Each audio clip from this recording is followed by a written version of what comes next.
Egypt के pyramids को जिन्होंने भी बनाया था उनको कैसे भी काट के अर्थ का एक्यूरेट साइज पता था। जी हाँ दोस्तों, आपने बिल्कुल सही सुना। ये कोई अफवाह नहीं है, बल्कि पिरामिड्स के साइज को केयरफुली देखने के बाद मालूम होता है कि इसको बनाने वाले 4500 साल पहले भी अर्थ के एक्यूरेट साइज से वाकिफ थे। नाजरीन, इजिप्ट के पिरामिड्स के बारे में हम जितना ज़्यादा जानने की कोशिश करते हैं उतना ही इसमें उलझते जाते हैं। इस बात में कोई शक नहीं है कि इजिप्ट बेशुमार मिस्ट्रीज से भरा हुआ है, जिनको आज तक इजिप्टोलॉजिस्ट जानने की कोशिश कर रहे हैं। इनमें सबसे बड़ी मिस्ट्री ये है कि पिरामिड्स कैसे बनाए गए थे और इनका असल मकसद क्या था। सालों की मेहनत और रिसर्च के बाद हमें ये बताया जाता है कि पिरामिड्स एंशिएंट इजिप्शियंस फ़ैरोज़ की कब्रें हुआ करती थी। ये फ़ैरोज़ इजिप्शियंस के लिए खुदा का दर्जा रखते थे, जिनको पिरामिड्स में ही दफनाया जाता था। लेकिन असल में आज तक इजिप्टोलॉजिस्ट और आर्कियोलॉजिस्ट को पिरामिड्स में से किसी एक फ़ैरो की मम्मी भी नहीं मिली, बल्कि कहीं भी किसी भी पिरामिड से आज तक कोई मम्मी मिलने का एविडेंस नहीं मिला है। हमारे पास जिस चीज़ का एविडेंस है वो ये है कि the great pyramid 23 lakh limestone block से बनाया गया था। एक एक ब्लॉक करीबन एक हाथी के वज़न जितना भारी है और इसकी बेस तकरीबन 13 एकड़ पर फैली हुई है। इसकी हाइट 481 फीट है। हमें ये भी देखने को मिलता है कि इन तीनों पिरामिड्स की ईस्टर्न और वेस्टर्न वॉल्स बिल्कुल सीधी नॉर्थ पोल की तरफ जाती हैं। इतने बड़े स्ट्रक्चर को हज़ारों साल पहले आजकल के कंपास जितनी एक्यूरेसी से नॉर्थ पोल की डायरेक्शन में सीधा खड़ा किया गया था, जिसमें कोई दो राय नहीं है। ये वो सबूत है जो आज भी हमें देखने को मिलता है। सिर्फ इतना ही नहीं, बल्कि पिरामिड्स की बेस का लेवल 0.7 इंच जितना एक्यूरेट है। आप में से जो इंजीनियर हजरात हैं उनको अच्छी तरह मालूम होगा कि 3 एकड़ जितने एरिया का इतना एक्यूरेट लेवल आजकल के मॉडर्न लेज़र लेवलिंग के ज़रिए ही हासिल किया जा सकता है। हत्ता कि हमारे पास इस चीज़ का भी एविडेंस है कि पिरामिड की चारों साइड्स वॉल, जिनको 5 टन वजनी स्टोन ब्लॉक रखकर एक ख़ास एंगल में खड़ा किया गया था। इन चारों की लंबाई एग्जैक्टली 230 मीटर्स है। अगर इन चारों में कोई डिफरेंस है तो वो 2 इंच से ज़्यादा नहीं है, यानी ये वॉल्स एक दूसरे के मुकाबले में 99.98% एक्यूरेट हैं। बात अभी तक यहाँ ख़त्म नहीं हुई। जिन लोगों ने भी द ग्रेट पिरामिड बनाया था उनको हज़ारों साल पहले भी अर्थ की साइज़ का अच्छी तरह इल्म था।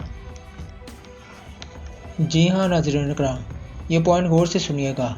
जैसा कि आपको मालूम है कि सर्दियों में दिन छोटे और रातें बड़ी हो जाती हैं। इसका बिल्कुल ही उल्ट गर्मियों में पाया जाता है। लेकिन साल में सिर्फ 2 दिन ऐसे होते हैं जिसमें रात और दिन दोनों एक जितने ही होते हैं। एक होता है 21 मार्च और दूसरा दिन होता है 22 सितंबर। इन दोनों दिनों में सूरज इक्वेटर के बिल्कुल सेंटर में होता है, जैसा कि आप फोटो में भी देख सकते हैं। बाय द वे, इस मोमेंट को, इस घड़ी को सोलर इक्विनॉक्स कहा जाता है। इसका मतलब ये हुआ इन 2 डेट्स में 12 घंटे का दिन और 12 घंटे की रात होती है। 12 घंटों को अगर सेकंड में कन्वर्ट किया जाए तो ये 43,200 सेकंड्स बनते हैं।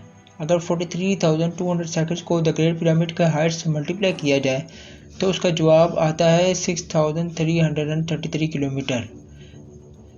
ये उतनी ही लंबाई है जितनी अर्थ के पोलर रेडियस की है। अगर परसेंटेज में देखा जाए तो पिरामिड्स बनाने वालों की कैलकुलेशन 99.63% एक्यूरेट है। अब आप सोच रहे होंगे कि ये कोई कोइंसिडेंस है, कोई इत्तेफाक है। लेकिन पिरामिड की बेस का पेरीमीटर जो कि 0.921 किलोमीटर है, उसको अगर 43,200 से मल्टीप्लाई किया जाए तो जवाब आता है 39,804 किलोमीटर। आपको ये बात जानकर हैरत होगी कि सर्कमफेरेंस ऑफ अर्थ यानी अर्थ के पूरे एक गोल चक्कर के मुकाबले में 99.34% एक्यूरेट है। 99% से भी ज़्यादा एक्यूरेट रिजल्ट, वो भी 2 मरतबा आना, हमें गहरी सोच में डाल देता है। कई लोगों का अभी भी मानना है कि ये महज सिर्फ एक इत्तेफाक है। लेकिन जैसा कि अभी हमने जाना कि 43,200 जिसका ताल्लुक सोलर इक्विनॉक्स से है, ये एक और जगह पर भी अपना सबूत दे रहा है। नॉर्मली देखने पर पिरामिड्स की 4 साइड्स नज़र आती हैं, लेकिन असल में ये 4 नहीं बल्कि 8 हैं। जी हाँ, ये 8 साइड सिर्फ सोलर इक्विनॉक्स वाले दिन ही ऊपर से देखने पर नज़र आती हैं। ये डिस्कवरी पहली बार 1940 में एक ब्रिटिश एयरफोर्स पायलट ने की थी, जब वो पिरामिड्स के ऊपर से गुजर रहा था। अब सवाल ये खड़ा होता है कि हज़ारों साल पहले पिरामिड्स बनाने वालों को अर्थ का पोलर रेडियस और इक्वेटर का सर्कमफेरेंस मालूम पड़ा, तो आखिर कैसे? इजिप्ट के पिरामिड्स हमारी सोच से भी ज़्यादा कॉम्प्लिकेटेड हैं। ये तमाम फैक्ट जानकर यकीन करना मुश्किल हो जाता है कि इनको 4,500 साल पहले एक कदीम दौर में बनाया गया था। क्या उनके पास कोई जादुई ताकत थी, या फिर वाकई ही किसी और मखलूक ने इनकी मदद की थी, या फिर इनको इजिप्शियंस ने बनाया ही नहीं था?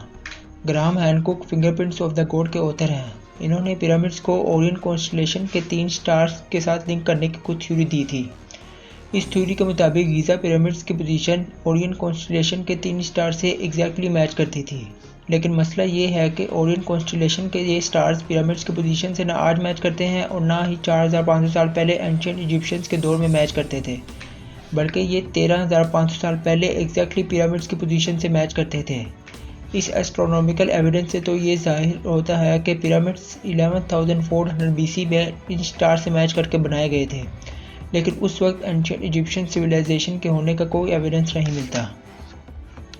अगर आपको लगता है कि ये एस्ट्रोनॉमिकल एविडेंस कमज़ोर है, तो फिर इस फिज़िकल एविडेंस के बारे में क्या ख्याल है? बोस्टन यूनिवर्सिटी से ताल्लुक़ रखने वाले प्रोफेसर रॉबर्ट स्कूच का कहना है कि गीज़ा प्लेटू, जो आज एक ड्राई जगह है, ये फ़ारोज़ के टाइम में भी ऐसी ही ड्राई होती थी, लेकिन लाइमस्टोन से बनाए 240 फीट बड़े स्फिंक्स पर यह इरोजन सिर्फ हवा और रेत की वजह से नहीं, बल्कि इसमें पानी का बहुत बड़ा किरदार है। ये इरोजन सिर्फ तब मुमकिन हो सकती है जब पानी यहाँ से स्पीड में गुजरा हो। इस किस्म की इरोजन हमें कई और पहाड़ों पर भी देखने को मिलती है, जो किसी दौर में तेज़ पानी की लपेट में हुआ करते थे। अगर स्फिंक्स भी एंशिएंट इजिप्शियंस ने ही बनाया था, तो उसके बाद तो ये जगह आज तक खुश्क ही रही है। क्या कहीं इस दौर से पहले तो यहाँ पानी नहीं था? साइंस के पास इस बात का एविडेंस मौजूद है कि 9700 BC में हमारी दुनिया से आखिरी आइस एज ख़त्म हुई थी। ग्लेशियर्स पिघल कर पानी बन गए थे और समंदर का लेवल 500 फीट बढ़ गया था। इस इवेंट के दौरान अच्छा खासा पानी इस जगह से भी गुजरा था जहां आज स्फिंक्स मौजूद है। पिरामिड्स का अर्थ के साइज और सोलर इक्विनोक्स के साथ कनेक्शन, इनका ट्रू नॉर्थ को फेस करना, लेज़र लेवलिंग जितनी एक्यूरेसी से इसकी बेस का लेवल होना, यहाँ ममीज़ का ना मिलना और पिरामिड्स की वॉल का 99.98% एक्यूरेट होना, ये सब चीज़ें हमें इशारा देती हैं कि शायद इनको इजिप्शियंस ने नहीं बल्कि किसी ऐसी सिविलाइजेशन ने बनाया था जो पास्ट में काफ़ी एडवांस थी। ये भी हो सकता है कि इजिप्शियंस को ये पिरामिड्स बने बनाए ही मिले हों और इन्होंने इसको टेक ओवर करके अपने रिलीजन के लिए इस्तेमाल करना शुरू कर दिया। इजिप्ट में कई मुकामात पर पाई जाने वाली हायरोग्लिफिक्स, जिसमें एंशिएंट इजिप्शियंस ने अपनी हिस्ट्री और रिलीजन के बारे में काफ़ी मालूमात फराहम कर रखी है। अफसोस इस बात का है कि इन हायरोग्लिफिक्स में भी कहीं पिरामिड्स की कंस्ट्रक्शन का कोई जिक्र नहीं है। अब इन सब में कितनी सच्चाई है, जैसे जैसे साइंस तरक्की करेगी वैसे वैसे एक ना एक दिन सच सामने आ ही जाएगा। मिलते हैं ऐसी ही अगली इन्फॉर्मेटिव वीडियो में।